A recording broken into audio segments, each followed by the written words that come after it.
Hi there. Welcome to Reflective Parenting with Clarice. For the last 2 decades, I've been specializing in child development and early childhood education, working with parents and families on how to better understand their children and raise them with open and honest communication.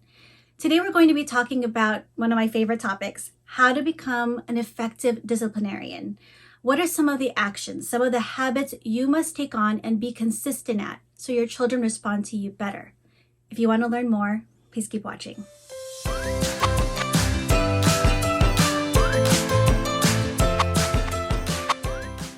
The first habit is to gain mental clarity and be mindful of your no. Your toddler is going to test out different behaviors, and that's because their brains are still immature and it's rapidly growing, so they want to test out all of their abilities. They want to test out their newfound independence, and they want to see what they're capable of. So your communication of what is allowed and not allowed needs to be clear, concise, and consistent, and you need to know why you are setting a limit. One of the common strategies is telling a child no when they're doing something you don't want them to do. Now, I want to be clear. There's nothing wrong with the word no as part of teaching children what is unsafe or not appropriate. We've all done it. It's definitely needed during times of emergency, when the time is urgent, when you're trying to keep them safe, like stopping them from running into the street. But the problem is when no is consistently used, when it's said out of habit and told to a child without reason, the child eventually becomes numb to the word no. The message that we inadvertently say is, I say no because I said so.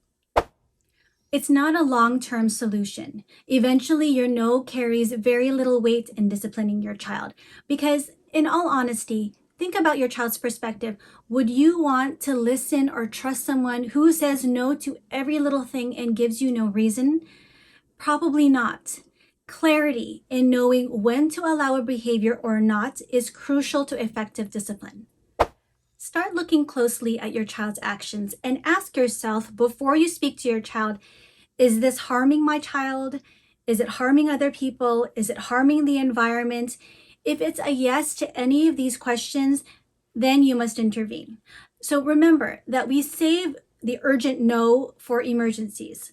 If it's not an emergency, then you have time to give them more information and offer an alternative to their behavior.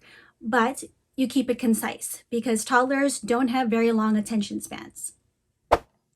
For example, you see your toddler playing with a stick and their sibling is nearby. You can say, your sister is right here. Let's play with your stick. Let's back up. Let's play with your stick over here so she doesn't get hurt. Providing your toddler more information and letting them know what they can do allows them to control themselves and follow the limits that you're setting. The second habit is to pay attention to your child's positive behaviors. I learned an important lesson many years ago in grad school that dramatically changed how I looked at children and how to raise them. And that was, for every time you must discipline a child's inappropriate behavior, you must also be noticing the 10 positive actions they are doing every day. And I'll tell you, in the 20 years that I've been working with children, 10 actions is actually a highly underestimated amount. This is why that's important to remember.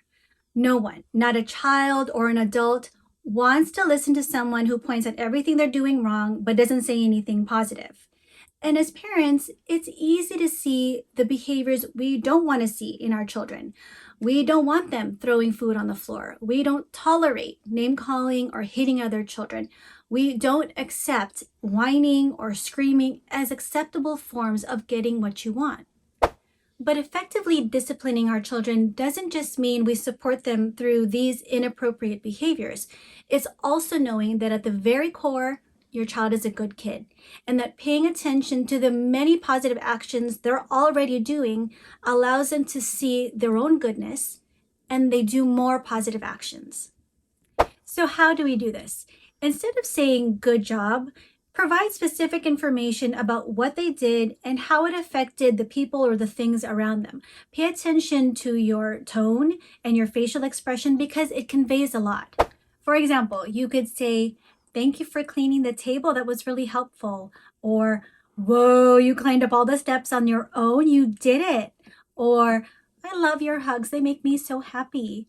Or, thank you for getting a Band-Aid for your sister. That really helped her. That'll really help the cut on her knee. Most likely you are doing some of this already, and you don't have to do this all day. A good cue is for when a child references to you. They look to you because they want to share the experience with you, or maybe they need some guidance on interpreting another child's reaction. When you become aware of a child's positive actions, you'll soon realize that it happens more than you think, and your child becomes much more receptive to your discipline because not everything they are told is a correction. The third habit is providing your child the opportunity to control their own behavior by giving logical consequences. When we effectively discipline toddlers and preschoolers, our goal is for them to internalize and remember the limits and the consequences that we set so they are able to control themselves. When they become aware of the consequences of their behavior, they depend less on us and become more self-reliant. This process takes time, but it develops little by little as we provide them with small windows of opportunity to practice. I'll give you an example. Your toddler is drawing with his pencil and paper at the table. He starts off writing on his paper, and then suddenly he scribbles all over the table. You don't want this. You want him to draw on the paper. So this is when you set the limit. But first, we stay calm and we avoid the big reaction such as no, just like we had discussed earlier. Remember, this is not an emergency. And when we are able to stay calm, we allow our toddler to listen to our guidance. We give clear and concise information because too much information and too many words can be overwhelming. The table isn't for drawing. Then we focus on what they can do so that they can understand and follow the direction. Please draw on the paper. And if the behavior continues, then we state the consequence. You need to provide a logical consequence, meaning the consequence needs to be related to the unwanted behavior. If you continue drawing on the table, we'll be all done with drawing. You give your child that window of opportunity, that chance to remember the limit that you set and the potential consequence in order for them to control themselves. And when they do follow your direction, pay attention to that appropriate behavior, just like we had discussed previously. Smile, nod, verbally acknowledge that positive action, because when you acknowledge that positive action, they're more likely to repeat it. I hope these tips are helpful for you. If you did find it helpful, please like, share, and subscribe so the channel reaches more people like you. And if you have any topics you would like me to cover in future videos, send me an email, and I'll see you next time. Bye.